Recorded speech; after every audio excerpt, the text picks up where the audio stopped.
ॐ भूर्भुवस्वः तत्सवितुर्वरेण्यं भर्गो देवस्य धीमहि धियो यो नः प्रचोदयात्।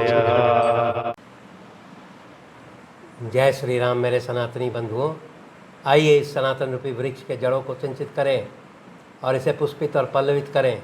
और इसे इतना विराट और शक्तिशाली बना दें कि हमारे आने वाले वंशज अपने पूर्वजों पर गर्व कर सकें तथा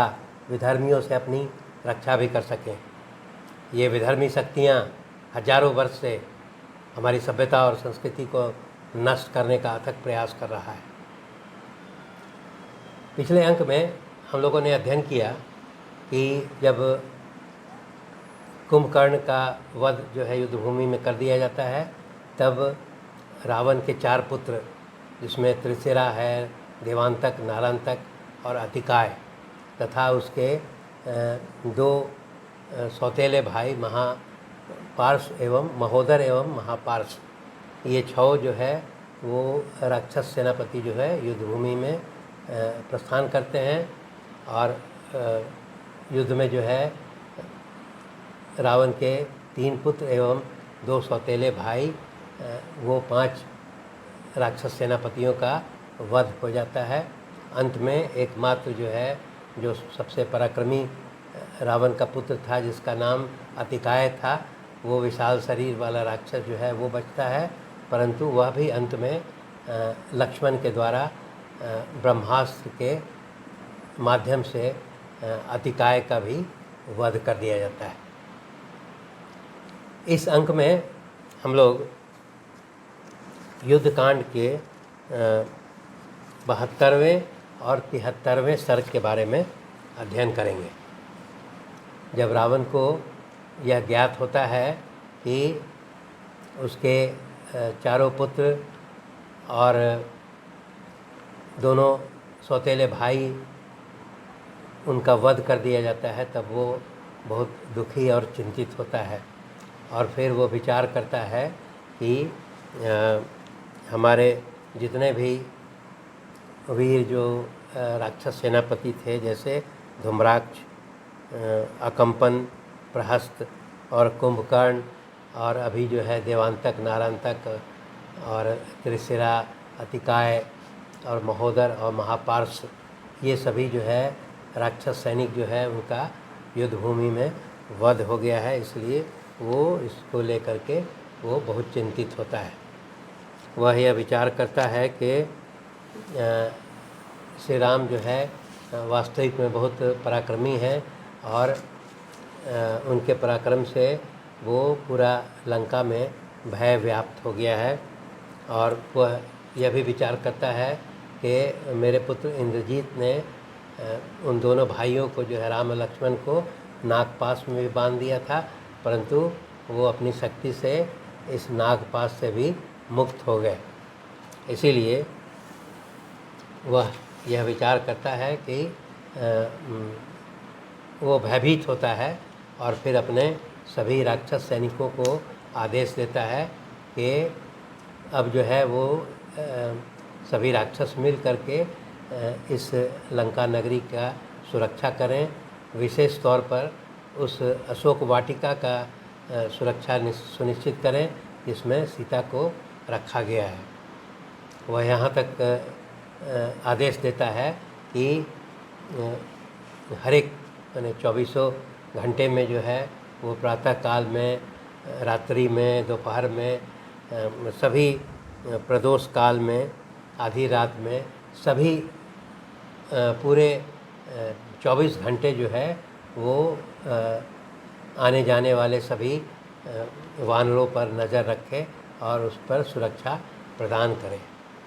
रावण का इस प्रकार का आदेश मिलने के पश्चात सभी राक्षस जो है उसके आदेश का पालन करने लगते हैं। जब रावण जो है सभी अपने 4 राक्षस पुत्रों एवं 2 सहोदर सौतेले भाइयों का वध का समाचार सुनता है तो वो बहुत दुखी और चिंतित प्रतीत होता है।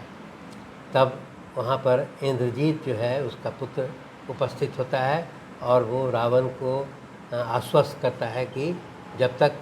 आपका पुत्र इंद्रजीत जीवित है तब तक आपको भयभीत होने की आवश्यकता नहीं है।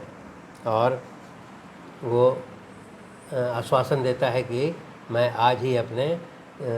उच्च कोटि के वानों से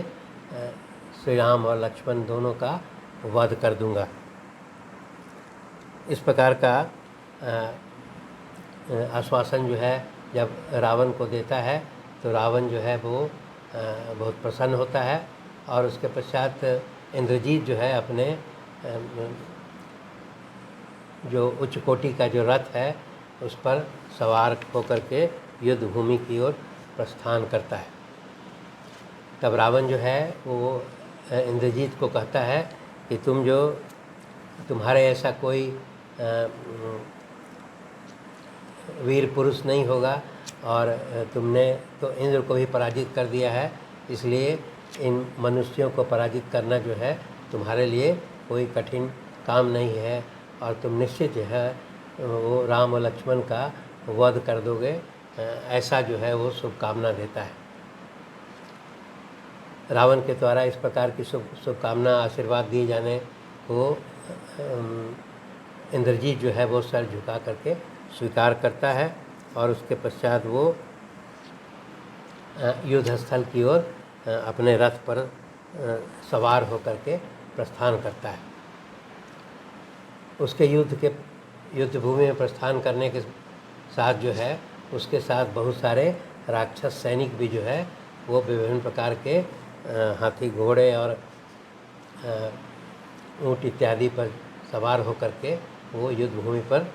की ओर प्रस्थान करते हैं। वहाँ पर सभी राक्षस सैनिकों ने विभिन्न प्रकार के जो अस्त्र शस्त्र धारण किए हैं वो इस प्रकार है। उसमें प्रास है, पट्टिस है, खड्ग है, फरसे है, गदा है, भुसुंडी है, मुगदर है, डंडे, शतघ्नी और परिध, इस प्रकार के बहुत सारे अस्त्र शस्त्र जो सभी राक्षस सैनिक जो है वो धारण करके और इंद्रजीत के साथ युद्ध भूमि की ओर बढ़ते हैं। इंद्रजीत जो है वो युद्ध भूमि में जब पहुंचता है तब यहाँ पर बताया गया कि सर्वप्रथम वो युद्ध भूमि में एक हवन कुंड बनाता है और उस हवन कुंड में जो है वो विभिन्न प्रकार के फूल माला और लावा और चंदन इत्यादि से वहाँ पर वो अग्निदेव की पूजा करता है और उसके बाद मंत्रोच्चारण करते हुए वो हवन कुंड में हविष्य का आहुति इत्यादि देता है। वहाँ पर बताया गया है कि जो हवन कुंड में अग्नि देव का जो पूजा इंद्रजीत करता है तो वो हवन कुंड जो है वो काफ़ी प्रज्वलित होकर के और अग्नि प्रदान करता है। यहाँ पर ये दिखाया गया है कि इस हवन कुंड में बहुत सारे शुभ संकेत जो है वो प्राप्त होने लगते हैं जो भूतकाल में इंद्रजीत के विजय का कारण बने थे। तो इस प्रकार वो जब हवन कुंड में अग्निदेव की पूजा कर लेता है, समाप्त कर लेता है, तब वो ब्रह्मास्त्र का आह्वान करता है और ब्रह्मास्त्र का आह्वान करके वो अपने सभी धनुष, बाण, रथ और इत्यादि सभी जो उसके पास जो युद्ध सामग्री थी उन सभी को ब्रह्मास्त्र से अभिमंत्रित करता है। इसके पश्चात फिर वो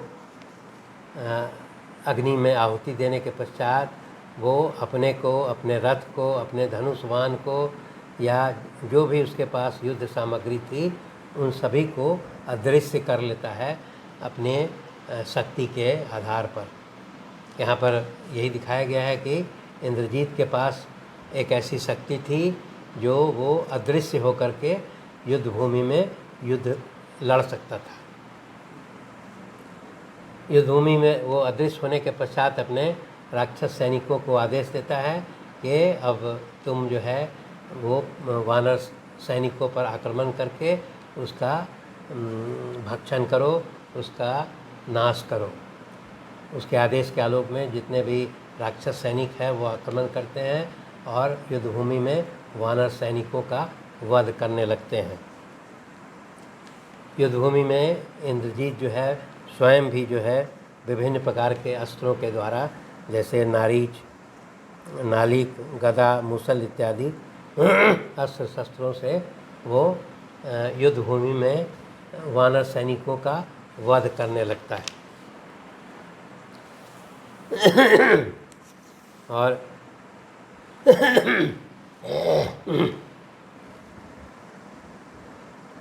इंद्रजीत जो है वो अदृश्य होकर के अपने उच्च कोटि के विभिन्न प्रकार के वान के द्वारा जो है पूरी वानर सेना को मथ डालता है और वानर सेनाओं में जो है वो त्राहिमाम होने लगता है। इतना शक्तिशाली जो है इंद्रजीत यहाँ पर दिखाया गया है। हालांकि वानर सैनिक भी जो हैं वो विभिन्न प्रकार के पर्वत, शिला एवं वृक्ष के तनों से इंद्रजीत पर आक्रमण करते हैं, परंतु वह जो है उन सभी को नष्ट कर देता है। इस प्रकार इंद्रजीत जो है वो अपने उच्च कोटि के विभिन्न प्रकार के वान से जितने भी महत्वपूर्ण वानर सैनिक थे उन सभी को घायल कर देता है और घायल करके अचेत कर देता है। जैसे उदाहरण के लिए उसने 18 तीखे वान से गंधमादन नामक के वानर सेनापति को घायल कर देता है। इसके पश्चात नल नामक के वानर सेनापति को 9 वान से घायल कर देता है और उसके बाद 7 वान से मैंद को और 5 वान से गज नाम के वानर सेनापति को घायल कर देता है। इसके पश्चात वो जामवन को 10 वान से तथा नील को 30 वानों से वो घायल कर देता है। इस प्रकार फिर वो और विभिन्न प्रकार के उच्च कोटि के वानों के द्वारा वो सुग्रीव, ऋषभ, अंगद, द्विविद और अन्य बहुत सारे जो वानर सेनापति है उनको घायल करके युद्ध भूमि में अचेत कर देता है। वो इंद्रजीत जो है इस प्रकार चूँकि अदृश्य है और अदृश्य होकर के वो आकाश मार्ग से वान से आक्रमण करता है, तो ऐसा प्रतीत होता है कि जैसे काले मेघ से वो वर्षा की बूंदें जो है बारिश का वो पृथ्वी पर गिरती हैं। क्योंकि इस प्रकार अदृश्य होकर के इंद्रजीत जो है वो आघात करता है, तो वानर सेनापतियों को क्योंकि वो देख नहीं पाते हैं इसलिए वो लाचार हो जाते हैं और इंद्रजीत के द्वारा बहुत सारे वानर सैनिकों का वध कर दिया जाता है। तब इसके पश्चात इस प्रकार इंद्रजीत जो है यहाँ पर दिखाता है कि बहुत सारे जो महत्वपूर्ण वानर सेनापति थे उनका नाम देते हुए बताया गया है कि उनको जो है वो घायल कर देता है। उसमें हनुमान को भी कर देता है, सुग्रीव, अंगद, गंधमादन, जामवंत, सुसेन, वेगदर्शी, मैंद, द्विविद, नील, गवाक्ष, गवय, केसरी, हरिलोमा, विद्युत द्रंष्ट, सूर्यानन, ज्योतिर्मुख, दधिमुख, पावकाक्ष, नल और कुमुद। इस प्रकार सभी जो है श्रेष्ठ वानरों को जो है वो घायल करके और युद्ध भूमि में अचेत कर देता है। तब इसके पश्चात वो जब ये सभी वानर सेनापति अचेत हो जाते हैं तब वो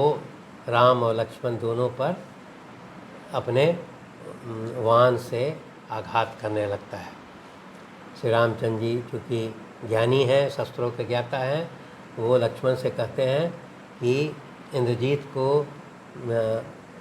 ब्रह्मा जी का आशीर्वाद प्राप्त है और ये ब्रह्मास्त्र से हम लोगों पर आक्रमण कर रहा है और इसे अदृश्य होने की भी शक्ति प्राप्त है, इसलिए श्री रामचंद्र यहाँ पर अपनी लाचारी प्रकट करते हैं कि जब इंद्रजीत हमें दिखाई नहीं पड़ता है तो हम उसको उसका वध उस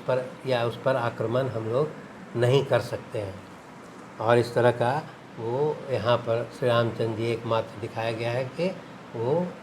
इंद्रजीत के सामने अपने को लाचार वहाँ पाते हैं। इसके पश्चात इंद्रजीत जो है वो उस ब्रह्मास्त्र से अभिमंत्रित वानों के द्वारा जो है अदृश्य होकर के श्री राम और लक्ष्मण के शरीर पर असंख्य वानों से आघात करता है और उन वानों के आघात से जो है राम और लक्ष्मण दोनों भाई जो है वो घायल होकर के अचेत होकर के युद्ध भूमि में गिर जाते हैं। जब राम और लक्ष्मण जो है युद्ध भूमि में अचेत होकर के गिर जाते हैं तो वहाँ पर इंद्रजीत को ऐसा लगता है कि अब